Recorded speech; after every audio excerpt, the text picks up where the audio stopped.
Hi, my name is Michael Adinolfi, and I'm doing a presentation on the Healthy Hunger-Free Kids Act of 2010. Great intentions, poorly executed. And here's my audience. Anne-Marie, Joanne, my mother, my father, Mike, and my cameraman, Rob.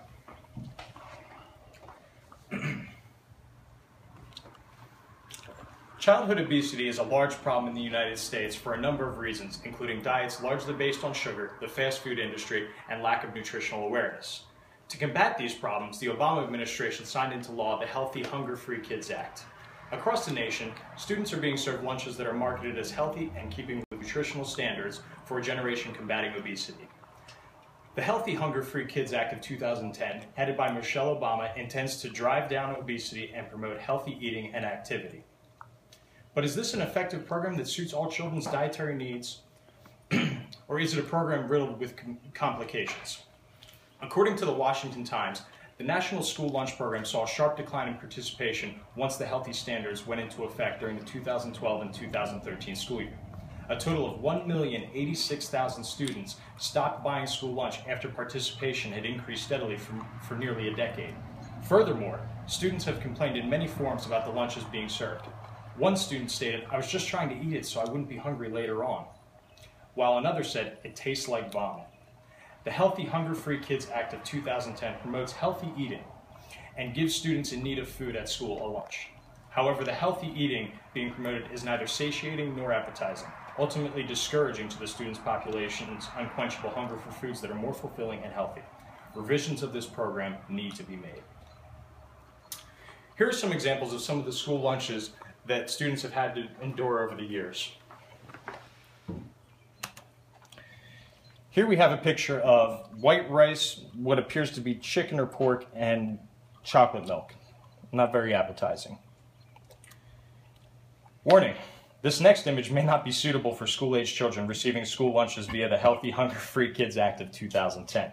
We are not responsible for nausea as a result of the following image. You have been warned. This is supposed to be a burrito, covered in beans, with rice somewhere in there. Yes, this is horrifying. And here we have possibly a sloppy Joe with a piece of kiwi and a packet of ketchup. There's a tag under it, and this is from a Twitter account from a mother. "My school lunch while eating with my daughter. Only other choice was a scoop of salad. This is sad." And here we have deli ham lunch meat, crackers, a piece of cheese, something in a plastic cup, and 2 pieces of cauliflower. Very disappointing. As you can see through these pictures, clearly an overhaul is in order. 3 areas of improvement are needed to render this program effective, including appropriate portion size, appeal, and waste. One of the biggest problems that first needs to be addressed is the portion size. Portion size is different for every build and level of activity. A student athlete that is a male is going to require a diet much higher in calories to maintain energy levels than a female student that is relatively sedentary. The design of the meals is all based upon averages, which does not take into account height, weight, stage of puberty, or the level of activity. Another issue, perhaps a more serious problem with school lunches, is appeal. As you have seen in the pictures shown here, none of this is appetizing or satiating. Just because it is healthy doesn't mean it shouldn't be appealing to the eye. Children rely on first impressions with a lot of things. Food is no different. The last major issue is waste. The amount of waste is staggering. Children are not going to eat what doesn't appeal to them. According to Joanne Adinolfi, a special education support staff member for Bridge Valley Elementary and an aide for lunch periods, children are throwing out their food daily. The presentation is terrible, and the portion sizes are disgraceful for adolescents. In many cases, food is going to waste, children are left hungry, and money is going down the drain. Something needs to be done. First, an amendment needs to be made to the law. A USDA-approved cookbook should be forged with the specifications of the bill in mind that mean to dictate what appropriate serving sizes are. If the schools have a template to go off of, specifically an approved cookbook distributed to the various food service companies providing school lunches, for example, Aramark, Cisco, Sodexo, schools and food service providers will have a better idea of what to order and how to make it more streamlined for the schools, appealing and satiating as well. Lastly, we live in a technologically advanced day and age. We need to use that to our advantage. Most schools nowadays provide their students with student ID cards that provide services for the library, computer labs, etc. Why can't we store health profiles as they pertain to each student that connect to a database that already exists in most nurses' offices and schools? With these specific health profiles tailored to each individual, height, weight, blood pressure, age, level of activity, etc. can be more appropriately judged and registered in the school lunchroom to better provide more appropriate meal sizes and tailor each meal to each individual. Privacy can be easily maintained within a barcode, and nutritional specifications for each student can be stored on the card.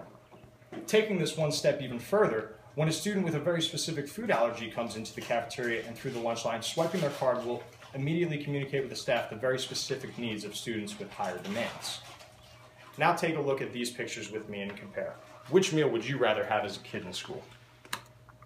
The following images are examples of meals that fall within 750 to 850 calorie stipulations,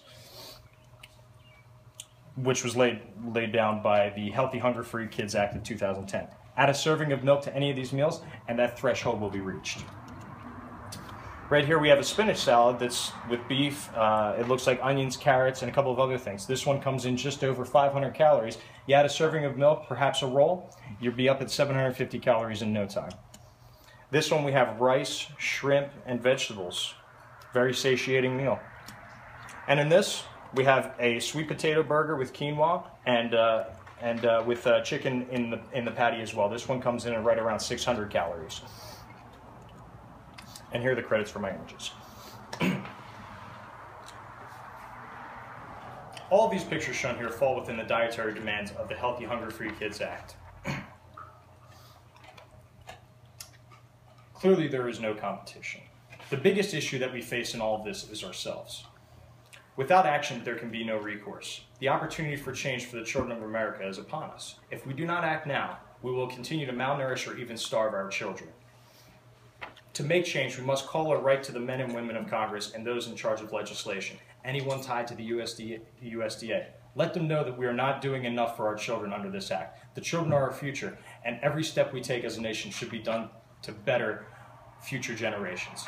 Communicate with them all the resources that the schools have to tailor meals to each student. We need to do a better job as a nation, but not just to work to decrease obesity in America, but also to increase children's enthusiasm and satisfaction of healthy eating by setting an example that is not only wholesome, but appetizing as well. Should we not act to amend these changes, the Healthy Hunger-Free Kids Act of 2010's efforts will remain fruitless, so to speak. And the audience?